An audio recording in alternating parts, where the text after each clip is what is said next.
Christina, I want to talk to you now about the steering wheel controls, the armrest controls, and the controls that are on the dash over there. Okay? Turn your wheel so I can see a little better. On the dash, the buttons you see that say close and open? Yes. Those are your rear door hatch closing and opening mechanisms. If you use the one on the right and touch open, and you hear it working the door behind you on the passenger side, Yes. touch the close button, touch it again. That's going to close the door, so one touch usually works. You notice where it says on above it with the little red dot, red marking? Yes. Touch the button and slide it left to red. That locks the electric controls on the switches back there, so if the kids are playing with the doors, you don't have to worry about them inadvertently opening the doors. Turn it back to on, if you would. Then the switch to your right, the squiggly car sign with off on it, touch and hold that for a count of 2 and watch what pops up on the dash. Go ahead and touch it. Hold it for 1, 2. See on the dash what shows up by the 0? Yes. Okay, that's the vehicle stability assist. When you see that yellow light on like that, you've now turned it off. So touch the button again and hold it for a count of 2. Now you've turned it back on. This is a system that covers for any side slip. Say you went onto a turn on an on-ramp and there are rocks and pebbles or slippery stuff, and the car was dancing to the side to the left. It hits the inside right brake to bring the car back to straight and narrow. Okay. If you're dancing out to the right, it would hit the inside left brake to bring you back into straight and narrow. It always begs the question, why would ever turn that off? Well, it's a safety mechanism mandated by the National Highway Transportation Safety Board to protect you from side slip. But there are times you want to turn it off. So let's say, for example, you went all the way from here to the Grand Canyon on a beautiful paved road. So if you put your hands at 9 and 3 on the wheel again, and say we're driving down the road, it's nice and smooth, and up near there's a place in the Grand Canyon where you go to the Indian Village, and they have an overview that's made of glass. And to get there, it's a rocky road. Okay? So as we hit that, go from pavement to that rocky road, all of a sudden the wheel's going to shudder, right? So you reach down with your left hand and touch that switch and turn it off, and that'll smooth most of that out on the car. What's happening is the system's being tricked by the on and off brake mechanism we talked about before. So it's being tricked and is furiously going on and off thinking we're slipping, trying to overcome side slip. It's actually cost you gas miles because every time you hit the brakes, you're slowing the car down. So that'd be one reason to turn it off.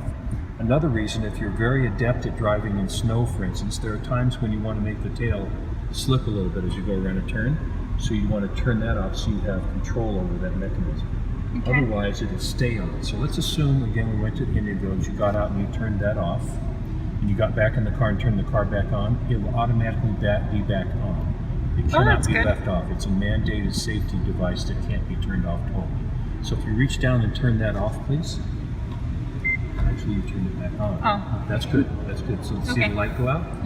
Now we're going to go to the door controls for your windows and your mirrors over there. Okay, now notice the LR in the front. Yes. Okay, reach up and touch that. Slide it left and right. Now go back to the right. I feel there's 2 switches in there. Go to the middle point.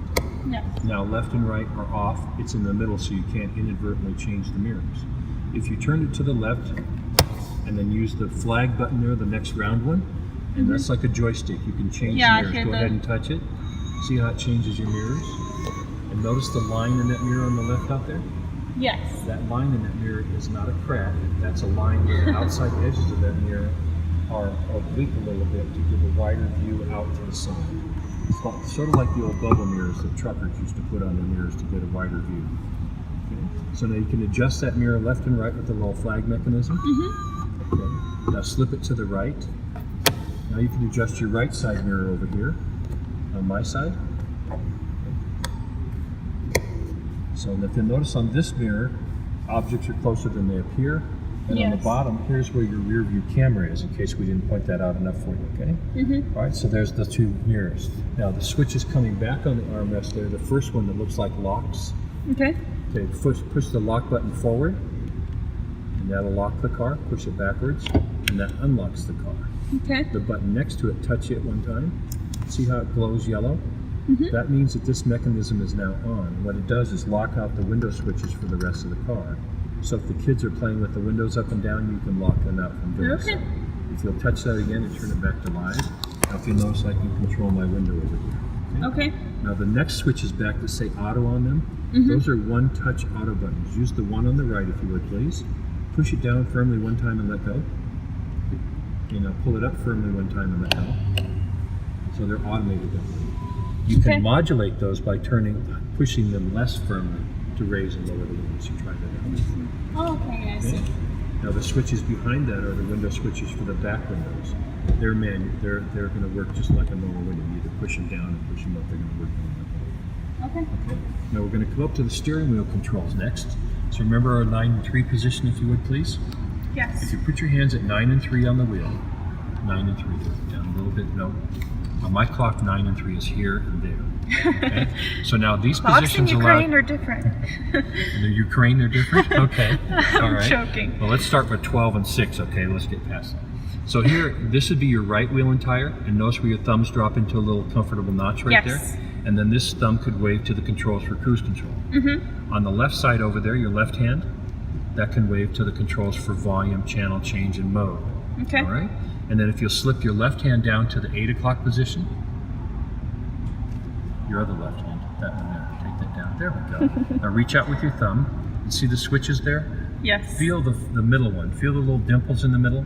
Yes. Now, once you locate those dimples in the middle, you'll know from left or right, either way from there in the dark of night, that you can find another switch. So the top one would be pick up the phone. The next one down would be hang up the phone. And the bottom would be make a voice command. The top one again, pick up the phone. Notice it's a phone off the cradle. Yes. In the old days of my generation, that's what a phone looked like, and we picked it up to take a call, right? The one Okay. down below, see where it says phone on the cradle? That means you've hung up the phone. It's back on the cradle. Okay. All right, notice the little arrow, backwards arrow in there?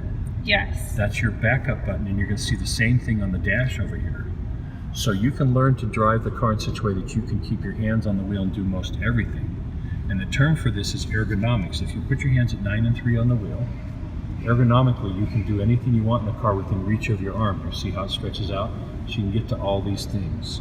So Honda, in very careful terms, has put everything within your reach and Okay. ergonomically easily found. So there you go for the major controls of the steering wheel, the armrest, and on the dash. Okay.